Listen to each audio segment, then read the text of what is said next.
ఈ రోజు అజిత్ దోవల్ గారు రష్యాలో ఉన్నారు. పుతిన్ ను కలిశారు. బంతిని ఎంత గట్టిగా కింద కొడితే అంతే గట్టిగా పైకి లేస్తుంది అన్నట్లు ఒక పక్క డొనాల్డ్ ట్రంప్ రష్యాతో ఆయిల్ కొనొద్దు, శాంక్షన్స్ వేస్తా టారిఫ్ వేస్తా అని బెదిరిస్తున్నాడు. ఇంకొక పక్క దోవల్ గారు డైరెక్ట్ గా పుటిన్ నే కలిసి మధ్యవేలు చూపించారు. మొత్తం తగలబెట్టి వస్తాను అంటున్నారు. డొనాల్డ్ ట్రంప్ ఇండియాను కూడా యూరోపియన్ యూనియన్ లేదా కెనడాను చూసినట్లు చూస్తున్నాడు. బెదిరిస్తే భయపడతారు అనుకున్నారు. ఇవన్నీ కాదు, మెయిన్ మీడియా మిగతా ఛానల్స్ అన్ని చెప్పని ఒక విషయం చెప్పాలి. గత 3 ఏళ్ల నుండి ఇలాంటి ఒక న్యూస్ ఎప్పుడు చెప్తానా అని వెయిట్ చేస్తున్నా. ఆ న్యూస్ ఏంటి అంటే, మనందరికీ తెలుసు పుతిన్ ప్రతిరోజు రాత్రి యుక్రెయిన్ పైన జెరాన్ 2 డ్రోన్స్ తో దాడి చేస్తున్నారని. దీన్ని షహీద్ డ్రోన్స్ అని కూడా అంటారు. ఇవి క్యామికాజే డ్రోన్స్ అనమాట. నేను ఇంతకు ముందు వీడియోస్ లో చెప్పా, యుక్రెయిన్ తో యుద్ధంలో భాగంగా ప్రతిరోజు రష్యా 200 డ్రోన్స్ ను ఇన్ హౌస్ లో మ్యానుఫ్యాక్చర్ చేస్తోంది అని చెప్పా. అయితే ఈ డ్రోన్స్ కు కావాల్సిన క్లాక్ బఫర్ చిప్ ను బెంగళూరు బేస్డ్ ఓర్రా సెమీకండక్టర్ కంపెనీ రష్యాకు సప్లై చేసింది. బ్రిడ్జ్ రెక్టిఫైయర్ ను విషయ్ ఇంటర్ టెక్నాలజీ అనే కంపెనీ సప్లై చేసింది. డ్రోన్స్ కు హార్ట్ లాంటి జీపీఎస్ సిగ్నల్ జనరేటర్ చిప్ ను కూడా ఓర్రా కంపెనీనే రష్యాకు సప్లై చేసిందంట.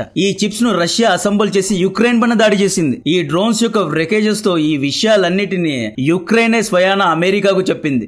భారత్ పైన కంప్లైంట్ ఇచ్చింది. మన శత్రువైన రష్యాకు భారత్ యుద్ధ ఆయుధాలు చిప్స్ ను సప్లై చేస్తుంది అని మన పైన కంప్లైంట్ ఇచ్చారు. ఇలాంటి హై ఎండ్ చిప్స్ ను తైవాన్ లేదా చైనా ఎప్పుడూ పంపుతుంటాయి. ఇందులో ఇండియా పేరు ఉండడం అనేది గర్వకారణం. అండ్ ఔర్రా విషయ్ కంపెనీస్ యొక్క స్టాక్ ప్రైసెస్ పెరిగే అవకాశాలు కూడా ఉన్నాయి. ఆబ్వియస్లీ ఈ 2 కంపెనీస్ యొక్క డేటా జెలెన్స్కీ దగ్గర ఉంది. ఇంటర్నేషనల్ లెవెల్లో ఈ 2 కంపెనీస్ బ్లాస్ట్ చేశాయి. ఇక్కడ ఈ కంపెనీస్ లో పెట్టుబడి పెట్టు అని నేను ఎవరికీ చెప్పడం లేదు, ఎవరికి ఎటువంటి సజెషన్స్ ఇవ్వడం లేదు. జియో పాలిటిక్స్ తెలుసుకుంటే మాత్రమే మీరు స్టాక్ మార్కెట్ చేయగలరు. ఇక మీకు అర్థమైంది అనుకుంటున్నా. సో ఇండియా కూడా చిప్స్ ను ఎక్స్పోర్ట్ చేస్తోంది. అయితే ఇంకా మనం డెవలప్ అవ్వాలి. మొన్నటి వరకు రష్యా నుండి ఆయిల్ కొన్నామని ఏడ్చారు, ఇప్పుడు రష్యాకు చిప్స్ అమ్మాము అని బాధపడుతున్నారు. డొనాల్డ్ ట్రంప్ ఇంకొక 24 గంటల్లో ఇండియా పైన సబ్స్టాన్షియల్ టారిఫ్ వేస్తా అని బెదిరించిన తర్వాత కూడా రష్యాకు వెళ్లడం అనేది దమ్మున్న దౌత్యనీతి. ఇప్పుడు దోవల్ గారు పుతిన్ తో ఇంకా ఆయిల్ ను ఎలా కొనాలి, ఇంకా ఎక్కువగా యుద్ధ ఆయుధాలను కలిసి ఎలా ఉత్పత్తి చేయాలి, S-400 Su-57 గురించి డిస్కషన్స్ చేస్తున్నారు. ఈ ఇద్దరి కలయిక డొనాల్డ్ ట్రంప్ కోపాన్ని రెట్టింపు చేసింది. మెల్లిగా ఒక్కొక్క దేశం అమెరికాకు వ్యతిరేకంగా ముందుకు వస్తోందండి. బ్రెజిల్ ప్రెసిడెంట్ లూలా నేను ట్రంప్ తో మాట్లాడను, మోడీ గారితో మాట్లాడతాను అంటున్నాడు. అమెరికన్ డాలర్స్ తో వ్యాపారం చేయొద్దు అంటున్నారు.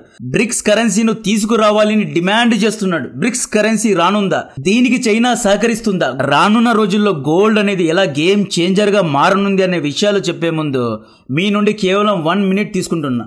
వచ్చే 10 ఏళ్లలో వరల్డ్ ఆర్డర్ చేంజ్ అవుతుంది. అమెరికా ఫేడ్ అవుట్ అయ్యే అవకాశాలు ఉన్నాయి. బట్ వరల్డ్ ఆర్డర్ చేంజ్ చేయాలి అంటే టెక్నాలజీలో సుపీరియారిటీ ఉండాలి, ఏఐలో దూసుకుపోవాలి. ఇక్కడే మనం ఫెయిల్ అవుతున్నాం. చాలా మంది ప్రొఫెషనల్స్ ఇంకా ఎలా ఏఐలో స్టార్ట్ అవ్వాలి అని ఆలోచిస్తున్నారు. అటువంటి వారి కోసం నా దగ్గర 2 days లైవ్ ట్రైనింగ్ ప్రోగ్రామ్ ఉంది.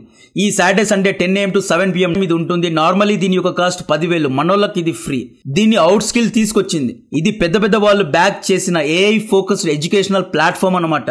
ఈ 16 గంటల ట్రైనింగ్ లో 10+ AI టూల్స్ ను, ప్రాంప్ట్ ఇంజనీరింగ్ టెక్నిక్స్ ను, డేటాను ఎలా అనలైజ్ చేయాలి, రెపిటేటివ్ టాక్స్ ను ఆటో మోడ్ లో ఎలా చేయాలి, professional presentation, images and videos ను ఏఐ ద్వారా ఎలా క్రియేట్ చేయాలి అనే ఎన్నో విషయాలు చెప్పనున్నారు. దాదాపు 40 దేశాల్లోని 1,00,000కు పైగా ప్రజలు దీంట్లో పాల్గొన్నారు.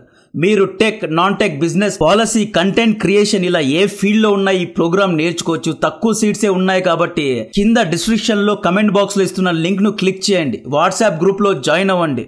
మీకు ఏఐ రాదు అనే డిస్అడ్వాంటేజ్ లో ఉండొద్దు.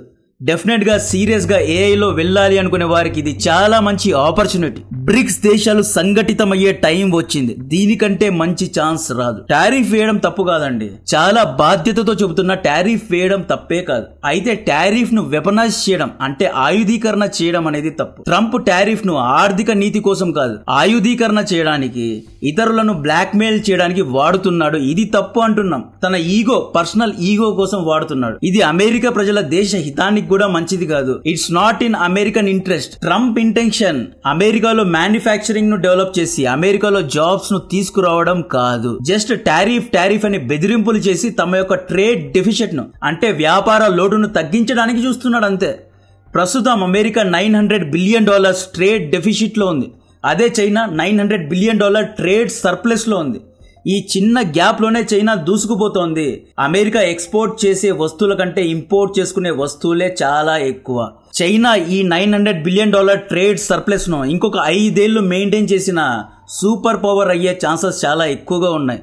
అమెరికా సూపర్ పవర్ పోస్ట్ నుండి దిగడానికి నిరాకరిస్తోంది. ఈ పోస్ట్ పర్మనెంట్ గా ఎప్పుడూ ఒకరి దగ్గర లేదు. ఒట్టోమాన్, బ్రిటిష్ వంటి పెద్ద పెద్ద తోపు రాజ్యాలే ఫేడ్ అవుట్ అయిపోయాయి. నా పాయింట్ ఏంటి అంటే అమెరికా పూర్వ వైభవాన్ని కోల్పోతూ వస్తోంది. ఈ ఇయర్ లోనే బ్రిక్స్ సమావేశం బ్రెజిల్ లో జరిగింది. బ్రెజిల్ పైన డొనాల్డ్ ట్రంప్ 50% టారిఫ్ వేశాడండి. టారిఫ్ ఎందుకు వేశాడు అంటే బ్రెజిల్ తో అమెరికా ట్రేడ్ డెఫిసిట్ లో ఉంది అనో లేదా బ్రెజిల్ వల్ల ఆర్థికంగా అమెరికా నష్టపోతోందనో టారిఫ్ వేయలేదు. బ్రెజిల్ ప్రెసిడెంట్ లూలా బ్రెజిల్ యొక్క మాజీ ప్రెసిడెంట్ అయిన జైర్ బోల్సనారోను జైల్లో వేయడానికి ప్లాన్ చేశాడంట. ఇంకొన్ని రోజుల్లో బాల్సనారోను జైల్లో వేస్తున్నారు. అయితే ఈ బాల్సనారో అనే వ్యక్తి అమెరికా యొక్క రిపబ్లికన్ పార్టీకు చాలా కావాల్సిన వ్యక్తి, డొనాల్డ్ ట్రంప్ కు చాలా కావాల్సిన వ్యక్తి. సో ఈ వ్యక్తిని జైల్లో వేస్తున్నారు అని చెప్పి బ్రెజిల్ పైన 50% టారిఫ్ వేయడం ఎంతవరకు కరెక్ట్? బ్రెజిల్ తో అమెరికా వ్యాపార లోటులో లేదు, వ్యాపార లాభంలో ఉంది, ట్రేడ్ సర్ప్లస్ లో ఉంది. ట్రేడ్ సర్ప్లస్ లో ఉన్న దేశం పైన టారిఫ్ వేశారు. దీన్నే వెపనైజేషన్ ఆఫ్ టారిఫ్ అంటున్నాం. ఇండియాతో కూడా ఈగోకు పోయి టారిఫ్ వేస్తున్నాడు. మోడీ గారు సీజ్ ఫైర్ డొనాల్డ్ ట్రంప్ చేయించలేదు, యుద్ధాన్ని డొనాల్డ్ ట్రంప్ ఆపలేదు అని చెప్పిన తర్వాత నుండి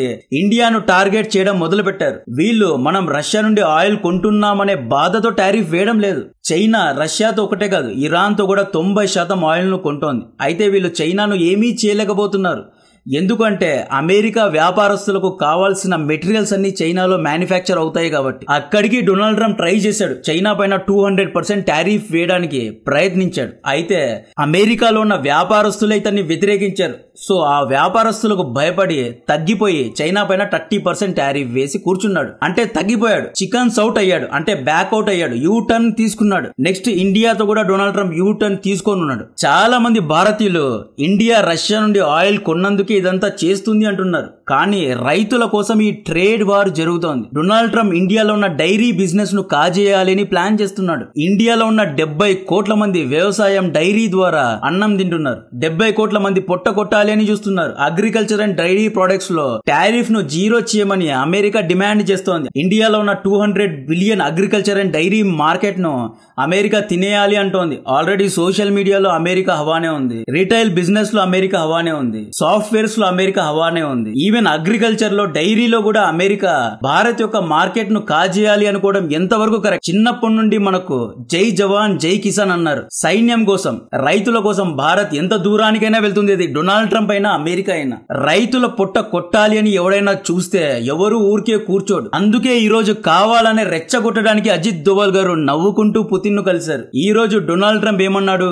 బ్రెజిల్ పైన టారిఫ్ తగ్గించాలి అంటే బ్రెజిల్ ప్రెసిడెంట్ లూలా తనకు కాల్ చేయాలి అన్నాడు. దీనికి లూలా నేనెందుకు ట్రంప్ కు కాల్ చేస్తా, ట్రంప్ చర్చలకు దిగేవాడు కాదు, నేను మోడీ గారికి, పుటిన్ కు, షీ జింగ్పిన్ కు కాల్ చేస్తాను అన్నాడు. 1990s లో 2000s లో ఇలా ఉండేది కాదు. అమెరికా కాల్ చేసింది అంటే ఎవడైనా భయపడేవారు. అమెరికా చెబితే యుద్ధాలు జరిగేవి, అమెరికా ఫోన్ కాల్ చేస్తే యుద్ధాలు ఆగిపోయేవి. ఇప్పుడు ఏమైంది? మొత్తం రివర్స్ అయింది. బ్రెజిల్ మేము ట్రంప్ తో మాట్లాడను అంటోంది. ఇండియా రష్యా నుండి ఆయిల్ కొనేదే అని మొండి పట్టుకొని కూర్చోంది. చైనా రివర్స్ టారిఫ్ వేసి ట్రంప్ వెన్ను విరిచింది. పుటిన్ అయితే వేరే లెవెలే. పుటిన్ అమెరికా అండ్ యూరోపియన్ దేశాలకు రంకు మొగుళ్లా తయారయ్యాడు. పుటిన్ ఈ రోజు ఏమంటున్నారో తెలుసా? నాకు లొహెన్స్క్, డొనెట్స్క్, క్రైమియా, జియోపార్జియా ఇలా ఈ లొకేషన్స్ అన్ని నాకే కావాలి అంటున్నాడు. రోజు రోజుకి పుతిన్ అల్లుల్లా డిమాండ్ చేయడం మొదలు పెట్టాడు. ఇంకొన్ని రోజులాగైతే పుటిన్ కీవ్ కూడా నాకే కావాలి అంటాడేమో. ఈ విధంగా పుతిన్ వెస్టర్న్ యూరోపియన్ దేశాలకు, అమెరికాకు కంటి మీద కునుకు లేకుండా చేస్తున్నాడు. అంటే అమెరికాకు ఎవ్వరూ భయపడడం లేదు అంటున్నా. ఆల్రెడీ వరల్డ్ ఆర్డర్ స్లోగా షిఫ్ట్ అవుతోంది. అంటే అంతర్జాతీయ చట్టాలపైన అమెరికా తన యొక్క ఆధిపత్యాన్ని కోల్పోతోంది అంటున్నా.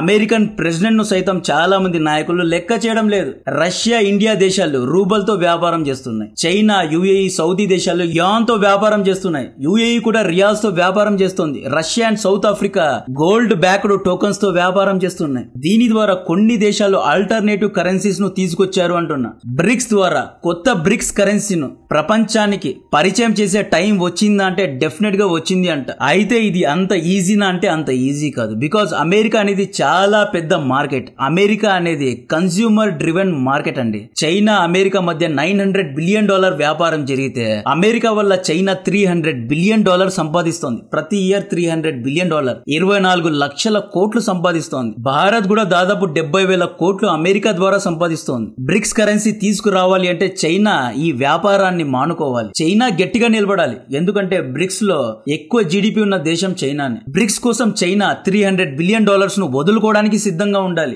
భారత్ కూడా $40 బిలియన్ ను వదులుకోవడానికి సిద్ధంగా ఉండాలి. ఈ రెండు దేశాలు ఇంత డబ్బును వదులుకోవడానికి ఇప్పటికైతే సిద్ధంగా లేవు. బట్ చైనాను నమ్మడానికి లేదు. చైనా ఊసరవల్లి లాగా రంగులు మారుస్తుంది. భారత్ కు వెన్నుపోటు పొడిచి అమెరికా చెంతకు చేరే అవకాశాలు డెఫినెట్ గా ఉన్నాయి. రష్యా కూడా చైనాను నమ్మదు.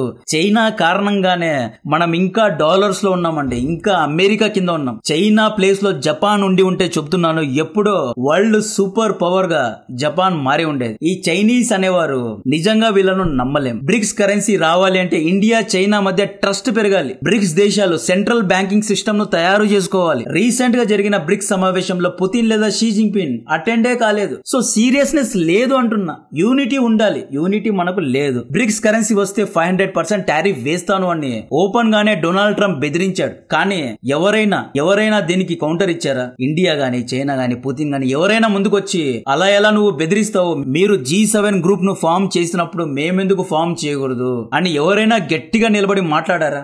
మాట్లాడలేదు. బ్రిక్స్ లో ఉన్న రెండు పెద్ద దేశాలు రష్యా అండ్ చైనా, రెండు దేశాలు డిక్టేటర్షిప్ ఉన్న దేశాలే. సో ఈ విధంగా ట్రాన్స్పరెన్సీ విషయంలో కూడా బ్రిక్స్ వెనకబడి ఉంది. 40% ప్రపంచ వ్యాపారం బ్రిక్స్ అండ్ బ్రిక్స్ బ్యాక్డ్ దేశాల వల్లే జరుగుతుంది. అయినా కూడా బ్రిక్స్ ప్రపంచ వ్యాప్తంగా ఒక పట్టును సాధించలేకపోతోంది, హెజ్మోనీను సాధించలేకపోతోంది. ఈ ఇష్యూస్ అన్ని అడ్రస్ అయిన తర్వాతే ఆల్టర్నేటివ్ కరెన్సీ రాగలదు.